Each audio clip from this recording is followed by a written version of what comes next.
और मंच के नीचे उपस्थित सभी को मेरा नमस्कार और जतना खुलुमखा। आज मंच पे विराजमान हमारे श्रद्धेय गृह मंत्री जी माननीय श्री अमित भाई शाह जी, जिनके कारण मैं समझता हूँ आज का ये जो यहाँ पर सम्मेलन है ये संभव हुआ है। और उन्होंने ये त्रिपुरा को ही चुना है, अगरतला को चुना है कि यहाँ पर इस तरह जो राजभाषा का जो सम्मेलन होना चाहिए, और उसका झलक हमने जो मेरा प्रीवियस जो स्पीकर ने बहुत सारे चीज बताया, इसलिए मैं माननीय गृह मंत्री माननीय श्री अमित शाह जी को मैं धन्यवाद देना चाहता हूं त्रिपुरा भाषा की तरफ से। मंच पर उपस्थित माननीय केंद्रीय गृह राज्य मंत्री श्री बंडी संजय कुमार जी, इतना अच्छा लगा, उन्होंने कहा कि मैं एक तेलुगु हूं लेकिन मैं आजकल इतना बढ़िया से हिंदी बोलता हूं और लिखता भी हूं, और इससे मुझे लगता है हम लोगों को इंस्पिरेशन होना चाहिए। और इस सम्मेलन में ये इनका ये बात जो है हम लोगों के सामने रखे हैं, हम भी इंस्पिरेशन हुए। मैं उनको धन्यवाद देना चाहता हूं त्रिपुरा भाषा की तरफ से। हमारे बीच उपस्थित है त्रिपुरा से जो राज्यसभा के माननीय सांसद श्री राजीव भट्टाचार्य जी, त्रिपुरा पश्चिम से लोकसभा के माननीय सांसद पूर्व मुख्यमंत्री त्रिपुरा के श्री विप्लव कुमार देव जी, त्रिपुरा पूर्व से लोकसभा के माननीय सांसद श्रीमती महारानी कृति सिंह देबबर्मन जी, मंच पर उपस्थित है जिन्होंने यहाँ प्रारंभिक भाषण अपने रखे हैं और क्या कारण है और किस लिए हम लोग यहाँ पर यह सम्मेलन किए हैं, मैंने पूरा विस्तारित से हम लोग के सामने रखे हैं। राजभाषा विभाग के सचिव श्रीमती अंशुली आर्या जी, हमारे बीच उपस्थित है त्रिपुरा विद्यालय के हिंदी शिक्षाविद प्रोफेसर मिलन रणे जमातिया जी, उन्होंने भी बहुत ही खूबसूरत से हम लोग के यहाँ त्रिपुरा में अब सब जानते हैं स्क्रिप्ट को लेके बहुत हमेशा कुछ ना कुछ होता रहता है, लेकिन उन्होंने स्पष्ट रूप से उन्होंने बताया क्या होना चाहिए। मैं इसीलिए उनको बधाई देना चाहता हूँ। हमारे बीच उपस्थित है नागालैंड की नगरीय लिपि परिषद के अध्यक्ष डॉक्टर बीपी फिलिप जी, उन्होंने भी नागालैंड में किस तरह हिंदी को और अच्छी तरह से वहाँ पर प्रचलित हो, इसके लिए उन्होंने जो काम उन्होंने किया है वहाँ, इनके लिए भी मैं बधाई देना चाहता हूँ।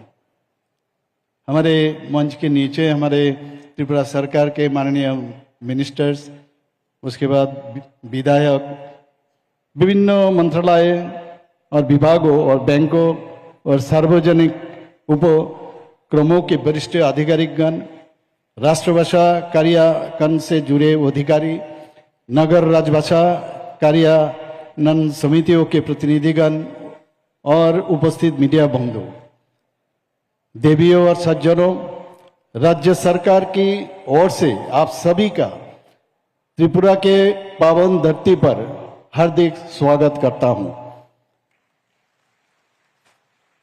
मैं जब आज काली में दिल्ली से आया था, मैं प्लेन में मैंने देखा पूरा प्लेन भरा हुआ है, और मैंने देखा सभी इस सम्मेलन में आने के लिए सब बुक किए हुए, और खबर मिला है त्रिपुरा में रूम ही नहीं है, सब होटल भरपूर है।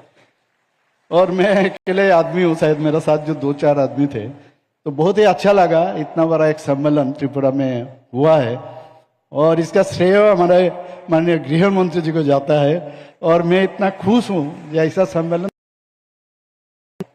राजभाषा विभाग गृह मंत्रालय द्वारा पूर्व, उत्तर पूर्व और उत्तर क्षेत्र से संयुक्त क्षेत्रीय राजभाषा सम्मेलन का आयोजन आज अगरतला में हमारे जो ऑफिसर्स यहाँ चीफ सेक्रेटरी से शुरू करके हमारे डीजी साहब से शुरू करके सभी ऑफिसर्स ने जिस तरह काम किया है, और इसको ये भव्य ढंग से ये सम्मेलन हो, इन्होंने बहुत ही मेहनत किया। मैं इसलिए इन लोगों को मैं धन्यवाद देना चाहता हूँ।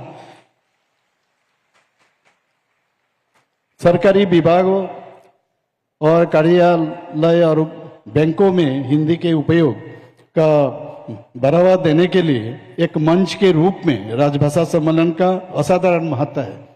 आज यहाँ पर हम लोग देख चुके थे, यहाँ पर बैंक से शुरू करके बहुत लोगों को ये राजभाषा को सामने ले जाने के लिए उनको माननीय गृह मंत्री जी पुरस्कृत किए, हम भी किए, और बहुत ही अच्छा लग रहा है। इस तरह पूरा देश में राजभाषा को लेके आगे बढ़ना चाहिए। और मैं समझता हूँ इसके लिए हम सब जानते हैं, ये जानी पहचानी भाषा के उपयोग से सरकार और जनता के बीच जो मजबूत रिश्ता बनता है, ये बहुत महत्वपूर्ण है। और इस प्रयास में हिंदी की भूमिका हमेशा सशक्त रही है।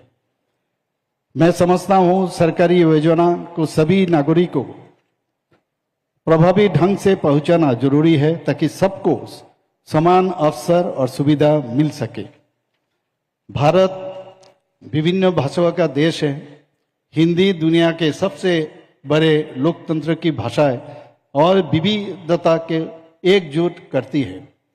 स्वाधीन स्थानीय भाषाओं के संरक्षण और राष्ट्रभाषा का हिंदी का प्रसार दोनों साथ साथ चले। ऐसा नहीं है खाली हिंदी भाषा चले, इसके साथ साथ चले स्थानीय भाषा जो लोकल लैंग्वेज है उसको भी साथ साथ चले। आज मैंने देखा कुछ हमारा विरोधी पार्टी कह रहा है हिंदी यहाँ पर मैंने जबरदस्ती हिंदी को यहाँ पर प्रचार के लिए कर रहे हैं। उनके लिए मैं ये कहना चाहता हूँ ऐसा नहीं है, पहले आप सुनो समझो उसके बाद बात करो। ये हमारी सोच है, यही उत्तर पूर्व की भावना है कि राष्ट्रभाषा हिंदी का प्रचार होना चाहिए और साथ साथ हमारा लोकल लैंग्वेज जो है उसको भी आगे बढ़े। और यही हमारे देश का ताकत भी है। हिंदी दुनिया की तीसरी सबसे ज्यादा बोली जाने वाले भाषा है। हिंदी हम आम लोगों के जुड़ी है और आम लोग भी हिंदी से गहराई से जुड़े हैं।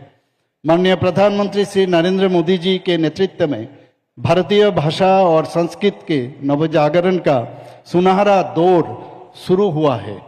चाहे वो संयुक्त राष्ट्र का मंच हो, G20 शिखर सम्मेलन हो या संघाई सहयोग संगठन का भाषण हो, मोदी जी ने हिंदी और अन्य भारतीय भाषाओं में बातचीत करके भारतीय भाषाओं का प्रतिष्ठा बढ़ाए।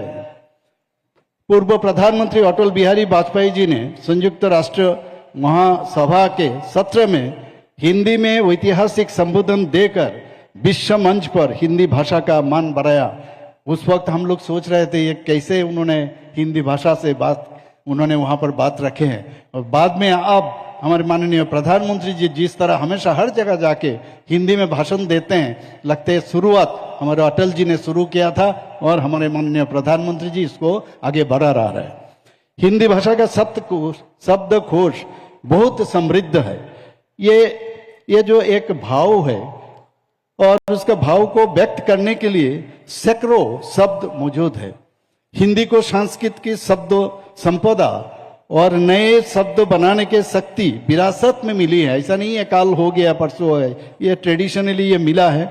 देशी भाषाओं और अपनी बोलियों से भी शब्द लेने में वो कई झिझक नहीं रुकती।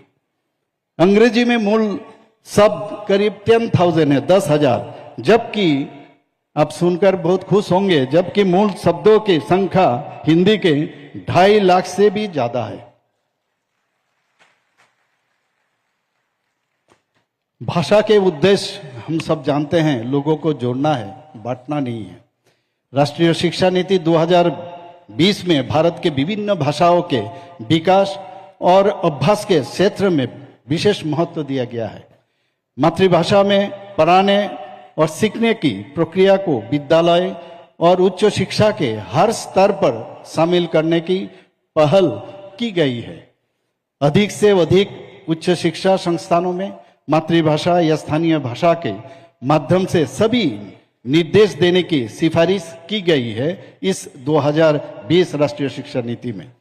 हमारे लक्ष्य ये सुनिश्चित करना है कि हिंदी और अन्य भारतीय भाषाएं सिर्फ बातचीत का जरिया ना हो, बल्कि तकनीक और विज्ञान, न्याय, शिक्षा और प्रशासन के मजबूत नींव बने। इस विविधता के बीच भी प्रशासनिक समन्वय, राज्य के बीच संपर्क और केंद्र के साथ निर्बाध संबंध बनाए रखने के लिए वैसी भाषा की जरूरत होती है जो सबको जोड़ सके। हिंदी भाषी कर्मचारियों के साथ साथ जो गैर हिंदी भाषी क्षेत्रों के कर्मचारियों के लिए भी हिंदी एक संपर्क भाषा के रूप में इस्तेमाल होती रही है। मैं साफ तौर पर कहना चाहता हूं कि हिंदी के प्रसार में हमारी क्षेत्रीय भाषाओं का महत्व कम नहीं होता है।